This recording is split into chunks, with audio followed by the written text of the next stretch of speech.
ഒരു study time table follow ചെയ്ത് പഠിക്കുന്നതിന് മുന്നേ ഞാൻ പറയുന്ന കാര്യം നിങ്ങൾ നിർബന്ധമായും ചെയ്തിരിക്കണം. അങ്ങനെ ചെയ്താൽ മാത്രമേ നിങ്ങൾക്ക് ആ സ്റ്റഡി ടൈം ടേബിൾ കറക്റ്റായിട്ട് യൂസ് ആവുള്ളൂ. ആ സ്റ്റഡി ടൈം ടേബിൾ വെച്ചിട്ട് മികച്ച രീതിയിൽ പഠിക്കാനും സാധിക്കുകയുള്ളൂ. ഒന്നാമതായിട്ട് നിങ്ങൾ ചെയ്യേണ്ടത് നിങ്ങൾ കറക്റ്റായിട്ട് ഒരു റുട്ടീൻ ഫോളോ ചെയ്യണം. അതായത് ഉറങ്ങാനായിട്ടും ബാക്കി കാര്യങ്ങൾക്കുമായിട്ട് കറക്റ്റ് ഒരു സമയം നിങ്ങൾ എന്ത് ചെയ്യണം, മാറ്റി വെക്കണം. ഡെയിലി 7.5 hours 7 മണിക്കൂറെങ്കിലും നിങ്ങൾ നിർബന്ധമായിട്ടും ഉറങ്ങിയിരിക്കണം. ആ ഉറക്കം 10 മുതൽ 5:30 വരെ ആവുകയാണെങ്കിൽ ഏറ്റവും നല്ലതാണ്. അപ്പോൾ 10 to 5:30 എന്നുള്ളൊരു സമയം നിങ്ങൾ ഉറക്കത്തിനായിട്ട് മാറ്റി വെക്കുകയും ദിവസവും ആ സമയത്ത് നിങ്ങൾ ഉറങ്ങുകയും ചെയ്യുകയാണെങ്കിൽ നിങ്ങൾ സ്റ്റഡി ടൈം ടേബിൾ ഫോളോ ചെയ്യുന്നത് കൊണ്ട് നിങ്ങൾക്ക് കൃത്യം ഉപകാരമുണ്ടാകും. അത് മാത്രമല്ല, ഉറക്കം മാത്രം ഫോളോ ചെയ്താൽ പോരാ. നിങ്ങൾ രാവിലെ എഴുന്നേറ്റ ശേഷം നിങ്ങൾ ചെയ്യുന്ന കാര്യങ്ങൾ, സ്കൂളിൽ പോയി വീട്ടിലെത്തിയതിനു ശേഷം നിങ്ങൾ ചെയ്യുന്ന കാര്യങ്ങൾ, എല്ലാത്തിനും ഒരു ഫിക്സഡ് ടൈം നിങ്ങൾ മാറ്റി വെക്കണം. ശനിയും ഞായറും നിങ്ങൾക്ക് സ്കൂളില്ലാത്തത് കൊണ്ട് തന്നെ ആ ദിവസങ്ങളിൽ നിങ്ങൾ എന്ത് ചെയ്യണം, എക്സ്ട്രാ ടൈം ബാക്കിയുള്ള കാര്യങ്ങൾക്കായിട്ട് കറക്റ്റ് എങ്ങനെയൊക്കെ ചെയ്യുന്നത് കറക്റ്റായിട്ട് നിങ്ങളൊന്ന് പ്ലാൻ ചെയ്ത് വെക്കുന്നത് വളരെ വളരെ നല്ലതാണ്. ഒരു സ്റ്റഡി ടൈം ടേബിൾ നിങ്ങൾ ഫോളോ ചെയ്യുന്നതിന് മുന്നേ നിങ്ങൾ നിർബന്ധമായിട്ട് സെറ്റപ്പ് ചെയ്യേണ്ട ഒന്നാണ് ഒരു സ്റ്റഡി എൻവയോൺമെന്റ്. നിങ്ങൾ പഠിക്കാനിരിക്കുന്ന സ്ഥലം അത് വളരെ ഇമ്പോർട്ടൻ്റ് ആണ്. പഠിക്കാനിരിക്കുന്ന സ്ഥലത്ത് ഭയങ്കര ഉച്ചത്തിലുള്ള ശബ്ദങ്ങൾ, അല്ലെങ്കിൽ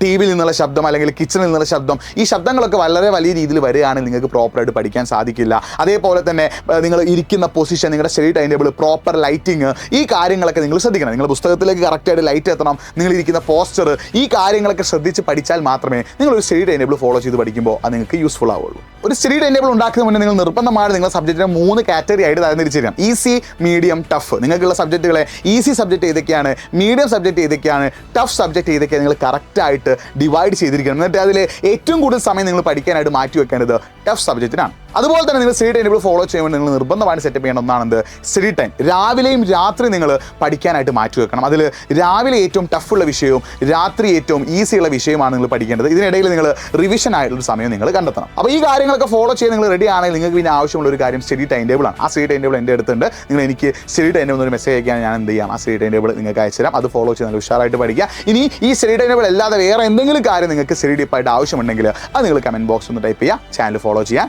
മറക്കണ്ട.